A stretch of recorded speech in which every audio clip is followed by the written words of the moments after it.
ಭೂಗತ ದೊರೆ ರವಿ ಪೂಜಾರಿ ಮೂವರು ಬಂಟರು ಬೆಂಗಳೂರು ಸಿಟಿ ಕ್ರೈಂ ಬ್ರಾಂಚ್ ಪೊಲೀಸರಿಗೆ ಸಿಕ್ಕಿಬಿದ್ದಿದ್ದಾರೆ. ಉದ್ಯಮಿಯೊಬ್ಬರಿಗೆ ಬೆದರಿಸಿ ಅವರ ಹತ್ಯೆಗೆ ಸಂಚು ಹೂಡಿದ್ದ ವೇಳೆ ಪೊಲೀಸರು ಇವರನ್ನು ಅರೆಸ್ಟ್ ಮಾಡಿದ್ದಾರೆ.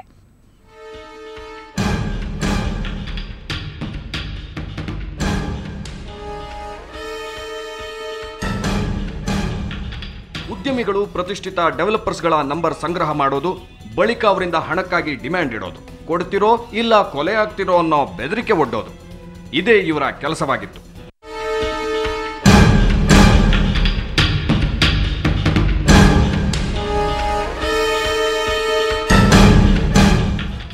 ಸಿಕ್ಕಿಬಿದ್ದಿರೋ ಕೇಶವ, ರಾಘವೇಂದ್ರ ಮತ್ತು ನರಸಿಂಹಮೂರ್ತಿ ಭೂಗತ ದೊರೆ ರವಿ ಪೂಜಾರಿ ಸಹಚರರು. ಸುಬ್ರಹ್ಮಣ್ಯಪುರದ ಕೋಣನಕುಂಟೆ ಬಳಿ ಉದ್ಯಮಿಯೊಬ್ಬರನ್ನ ಬೆದರಿಸಿ ಹಣ ಸುಲಿಗೆಗೆ ನಿಂತವರು ಪೊಲೀಸರ ಬಲೆಗೆ ಬಿದ್ದಿದ್ದಾರೆ. ಕುಖ್ಯಾತ ಭೂಗತ ಪಾತಕಿ ರವಿ ಪೂಜಾರಿದು 5 ಜನ ಸಹಚರರು. ಇವರೊಬ್ಬರು ಉದ್ಯಮಿಗೆ ಅವರು ಥ್ರೆಟ್ ಕೊಟ್ಟಿದ್ದರು ಮತ್ತು ಅವ್ರದ್ದು ಕೊಲೆ ಸಂಚು ಅವರು ರೂಪಿಸ್ತಾ ಇದ್ರು ಅಲ್ಲಿ. ಸೊ ಅವರಿಗೆ CCB ಸ್ಪೆಷಲ್ ಇನ್ಕ್ವೈರಿನವರು ನಮ್ಮ ಸಿದ್ದಪ್ಪ ಇನ್ಸ್ಪೆಕ್ಟರ್ ಮತ್ತು ಪರಮೇಶ್ವರ್ ಇವರು ಅವರಿಗೆ ಚೇಂಜ್ ಮಾಡಿ 3 ಜನ ಕೇಶವ್ ಪ್ರದೀಪ್, ರಾಘವೇಂದ್ರ ಮತ್ತು ನರಸಿಂಹಮೂರ್ತಿ ಇವರಿಗೆ ದಸ್ತಗಿರಿ ಮಾಡಿದ್ದಾರೆ. ಬಂಧಿತರ ಮೇಲಿನ ಆರೋಪಗಳು ಹೀಗಿವೆ. ಸುಲಿಗೆಗೋಸ್ಕರವೇ ಪೂಜಾರಿ ಗ್ಯಾಂಗ್ ಹೊಸ ಹುಡುಗರ ಶೋಧದಲ್ಲಿದೆ. ರವಿ ಪೂಜಾರಿ ಬಂಟರಾದ ಯೋಗೇಶ್, ಹರೀಶ್ ತೋಳಾರ್ನಂತವರು ಹೊಸ ಹುಡುಗರ ರಿಕ್ರೂಟ್ಮೆಂಟ್ನಲ್ಲಿ ಬ್ಯುಸಿಯಾಗಿದ್ದಾರಂತೆ. ಶ್ರೀಮಂತರಿದ್ದಾರೆ ಮತ್ತು ಬಿಲ್ಡರ್ಸ್ ಇದ್ದಾರೆ, ಅಂಥವ್ರನ್ನ ಐಡೆಂಟಿಫೈ ಮಾಡಿ ಅವ್ರನ್ನ ಇವರು ಅವ್ರ ಬಗ್ಗೆ ಮಾಹಿತಿ ಅವರಿಗೆ ರವಾನಿಸ್ತಾ ಇದ್ರು.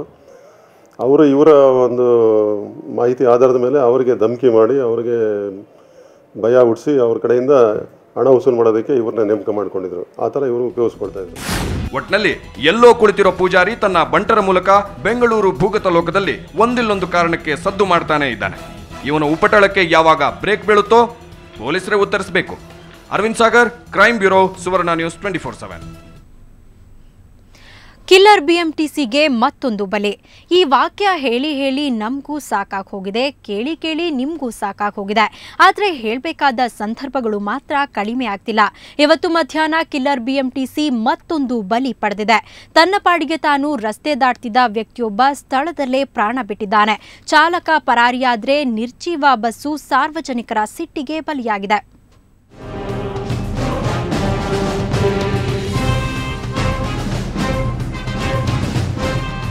ಹೀಗೆ ಚೂರು ಚೂರಾಗಿ ಬಿದ್ದಿರುವ ಗಾಜಿನ ತುಣುಕುಗಳು, ರಕ್ತದ ಕಲೆಗಳಿಗೆ BMTC ಬಸ್ ಸೃಷ್ಟಿಸಿದ ಅವಾಂತರವೇ ಕಾರಣ. ವಿಲ್ಸನ್ ಗಾರ್ಡನ್ನ ಲಕ್ಕಸಂದ್ರ ಜಂಕ್ಷನ್ ಬಳಿ ರಸ್ತೆ ದಾಟುತ್ತಿದ್ದ ಡೇವಿಡ್ ಎಂಬಾತನಿಗೆ ಬನ್ನೇರುಘಟ್ಟದಿಂದ ಬರುತ್ತಿದ್ದ 171 ಸಂಖ್ಯೆಯ ಪುಷ್ಪಕ್ ವಾಹನ ಡಿಕ್ಕಿ ಹೊಡೆದಿದೆ. ಅಪಘಾತದ ತೀವ್ರತೆಗೆ ಆತ ಸ್ಥಳದಲ್ಲೇ ಸಾವನ್ನಪ್ಪಿದ್ದಾನೆ. ಇದರಿಂದ ರೊಚ್ಚಿಗೆದ್ದ ಸಾರ್ವಜನಿಕರು BMTC ಬಸ್ ಮೇಲೆ ಕಲ್ಲು ತೂರಾಟ ನಡೆಸಿದ್ರು.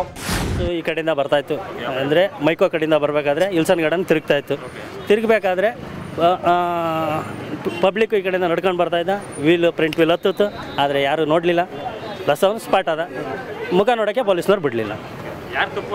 ಅದು ತಪ್ಪು ಅನಿಸಿದ್ರೆ BTSನಂದೇ ತಪ್ಪಿದೆ. ಲಕ್ಕಸಂದ್ರದ ಜಂಕ್ಷನ್ ಸದಾ ಜನಜಂಗುಳಿಯಿಂದ ಕೂಡಿದ್ದು ಇಲ್ಲಿ ಅಪಘಾತಗಳು ಸಾಮಾನ್ಯ.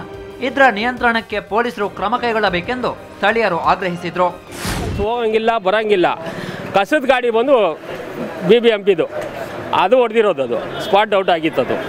ಈ ರೀತಿ ಇನ್ನೂ ಮುಂದಕ್ಕೆ ಆಗದಿರೋದು ತಡೆದ್ರೆ ಒಳ್ಳೆಯದು. ಈಗ ಆಗಿರೋದು ಬಂದು ಭಾರಿ ಅನ್ಯಾಯ. ಅದು ಮಠ ಮಧ್ಯಾಹ್ನದಲ್ಲಿ ಪಬ್ಲಿಕ್ ಎಲ್ಲ ಇದ್ದಾರೆ, ಗಾಡಿಗಳು ಓಡಾಡ್ತಾ ಇದೆ. ಅಂಥದ್ರಲ್ಲಿ ನಮ್ಮ ಗೌರ್ಮೆಂಟ್ ಗಾಡಿನೇ ಬಂದು ಹೊಡಿದೈತೆ ಅಂದರೆ ಅದು ಅನ್ಯಾಯ ಅಲ್ವಾ? ಅದು ಸಾರ್ವಜನಿಕರ ಆಕ್ರೋಶಕ್ಕೆ ತುತ್ತಾದ ಬಸ್ ಸಂಪೂರ್ಣ ಜಖಂಗೊಂಡಿದೆ. ಇತ್ತೀಚಿನ ಮಾಹಿತಿ ಬಂದಾಗ ಚಾಲಕ ಸೋಮಶೇಖರ್ ಆಡುಗೋಡಿ ಸಂಚಾರಿ ಠಾಣೆ ಪೊಲೀಸರಿಗೆ ಶರಣಾಗಿದ್ದಾನೆ. ಪೊಲೀಸರೇನು ಪ್ರಕರಣ ದಾಖಲಿಸಿಕೊಂಡು ತನಿಖೆ ನಡೆಸುತ್ತಿದ್ದಾರೆ. ಆದರೆ ಇವಕ್ಕೆಲ್ಲ ಕೊನೆ ಯಾವಾಗ ಎಂಬ ಪ್ರಶ್ನೆಗೆ ಮಾತ್ರ ಸಮಾಧಾನಕರ ಉತ್ತರ ಸಿಗುತ್ತಿಲ್ಲ. Ravikumar, crime bureau, Suvarna news 24/7 Bengaluru. ಅಪರಿಚಿತ ವ್ಯಕ್ತಿಯೊಬ್ಬನನ್ನ ದೊಣ್ಣೆಯಿಂದ ತಲೆಗೆ ಹೊಡೆದು ಹತ್ಯೆ ಮಾಡಿರುವ ಘಟನೆ ಆಡುಗೋಡಿ ಪೊಲೀಸ್ ಠಾಣಾ ವ್ಯಾಪ್ತಿಯಲ್ಲಿ ನಡೆದಿದೆ. ಕೋರಮಂಗಲದ ರಿಜಿನಲ್ ಪಾಸ್ಪೋರ್ಟ್ ಕಚೇರಿಯ ಹಿಂಭಾಗ ಮೃತ ವ್ಯಕ್ತಿಯ ಶವ ಪತ್ತೆಯಾಗಿದೆ. ಸುಮಾರು 25 ವರ್ಷದ ವ್ಯಕ್ತಿ ಎಂದು ಗುರುತಿಸಲಾಗಿದೆ. ಶವದಲ್ಲಿ ಒಂದು ಮೊಬೈಲ್ ನಂಬರ್ ಸಿಕ್ಕಿದೆ. ಸ್ಥಳಕ್ಕೆ ಡಿಸಿಪಿ ಸಿದ್ದರಾಮಪ್ಪ ಭೇಟಿ ನೀಡಿ ಪರಿಶೀಲನೆ ನಡೆಸಿದ್ರು. ಆಡುಗೋಡಿ ಪೊಲೀಸರು ಪ್ರಕರಣ ದಾಖಲಿಸಿಕೊಂಡು ತನಿಖೆ ನಡೆಸುತ್ತಿದ್ದಾರೆ.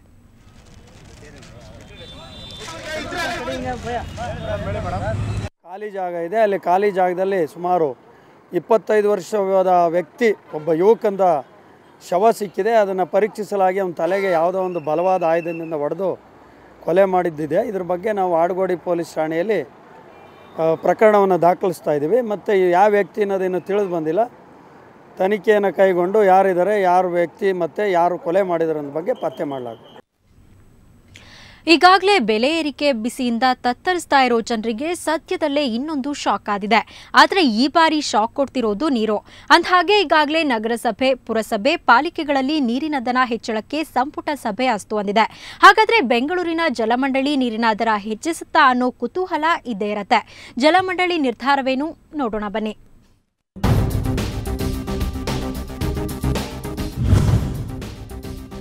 ಹತ್ತು ವರ್ಷದಿಂದ ನೀರಿನ ದರ ಹೆಚ್ಚಿಸಲೇಬೇಕು ಅಂತ ಸರ್ಕಾರಕ್ಕೆ ದಂಬಾಲು ಬಿದ್ದಿರುವ ಜಲಮಂಡಳಿ ಖಂಡಿತ ಆಗದು ಅಂತ ಮನವಿಯನ್ನ ರಿಜೆಕ್ಟ್ ಮಾಡಿರುವ ಸರ್ಕಾರ.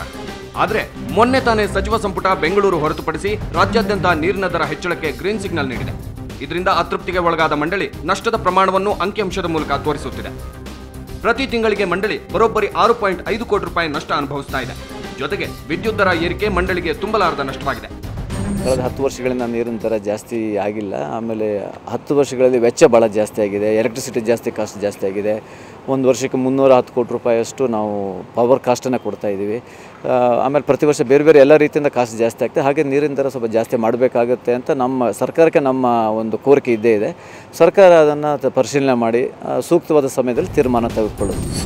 ಜಲಮಂಡಳಿ ವಾರ್ಷಿಕ 260 ಕೋಟಿ ರೂಪಾಯಿ ಕೊರತೆ ಅನುಭವಿಸ್ತಾ ಇದ್ರೂ ಸರ್ಕಾರ ಸುಮ್ಮನೆ ಕೂತಿದೆ. ಇದೀಗ ನಗರಸಭೆ, ಪುರಸಭೆಗಳಲ್ಲಿ ನೀರಿನ ದರ ಹೆಚ್ಚಿಸಿರೋ ಹಿನ್ನೆಲೆಯಲ್ಲಿ ಜಲಮಂಡಳಿ ಕೂಡ ನೀರಿನ ದರ ಹೆಚ್ಚಿಸೋ ಎಲ್ಲಾ ಸಾಧ್ಯತೆಯೂ ಇದೆ. ಈ ಬಗ್ಗೆ ಸಚಿವರಲ್ಲಿ ಕೇಳಿದ್ರೆ ಗುಟ್ಟು ಬಿಟ್ಟು ಕೊಡದೆ ಅಡ್ಡಗೋಡೆಯ ಮೇಲೆ ದೀಪವಿಟ್ಟಂತೆ ಮಾತನಾಡ್ತಾರೆ. ಇವತ್ತು ನಾವು ಜಲಮಂಡಳಿಯಿಂದ ಪ್ರತಿ ವರ್ಷ 300 ಕೋಟಿ ರೂಪಾಯಿ ನಾವು ವಿದ್ಯುತ್ ದರವನ್ನೇ ನಾವು ಕೊಡ್ತಾ ಇದ್ದೀವಿ. ಸೊ ಅಲ್ಲಿ ಎಷ್ಟು ಜಾಸ್ತಿ ಆದರೆ ಅದು ನಾವು ಕೊಡ್ತಾ ಹೋಗಬೇಕು. ಈ ದೃಷ್ಟಿಯಲ್ಲಿ ಒಂದು ನೀರಿನ ದರದ ಏರಿಕೆ ಅಗತ್ಯ ಇದೆ ಅನ್ನೋ ಒಂದು ಭಾವನೆ ಇದ್ದರೂ ಕೂಡ ನಾವೇನು ಕೂಡ ಈಗಲೇ ನಾವು ನಿರ್ಧಾರ ತಗೊಂಡಿಲ್ಲ. ಆ ಪರಿಸ್ಥಿತಿನ ಅವಲೋಕಿಸಿ ಸೂಕ್ತವಾದ ಸಮಯದಲ್ಲಿ ನಿರ್ಧಾರ ಕೈಗೊಳ್ತೀವಿ. ಬೆಲೆ ಏರಿಕೆಯ ಬಿಸಿಗೆ ಈಗಾಗಲೇ ಬೆಂದು ಹೋಗಿರುವ ಸಾರ್ವಜನಿಕರು ಇದೀಗ ನೀರಿನ ದರ ಏರಿಕೆ ಬಗ್ಗೆ ಕಂಗಾಲಾಗಿದ್ದಾರೆ. ಇವಾಗಲೇ ಪೆಟ್ರೋಲು, ಡೀಸೆಲ್ಲು ಪ್ರತಿಯೊಂದು ಕೂಡ ಬೆಲೆ ಜಾಸ್ತಿ ಆಗಿದೆ.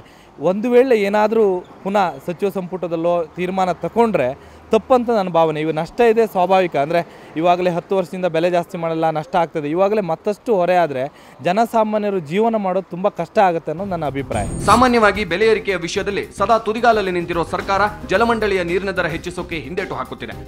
ಕಳೆದ 10 ವರ್ಷದಿಂದ ಯಾವ ಸರ್ಕಾರವೂ ಮಾಡದ ಕೆಲಸವನ್ನು ಮಾಡಿ ಯಾಕೆ ಅಪಕೀರ್ತಿಗೆ ಪಾತ್ರವಾಗಬೇಕು ಅನ್ನೋ ಧೋರಣೆ ಸರ್ಕಾರದ್ದು ಅನ್ನೋ ಮಾತು ಸಾರ್ವಜನಿಕ ವಲಯದಲ್ಲಿ ಕೇಳಿ ಬಂದಿದೆ. ಅದೇನೇ ಇದ್ರೂ ಜಲಮಂಡಳಿ ಸದ್ಯದಲ್ಲಿಯೇ ಶಾಕಿಂಗ್ ನ್ಯೂಸ್ ಕೊಡಲು ತಯಾರಾಗಿದೆ ಅನ್ನೋದು ಸದ್ಯ ಕೇಳಿಬರುತ್ತಿರುವ ಗುಮಾನಿ. ಪವಿತ್ರ ಶೆಟ್ಟಿ, ಸುವರ್ಣ ನ್ಯೂಸ್ 24/7 ಬೆಂಗಳೂರು.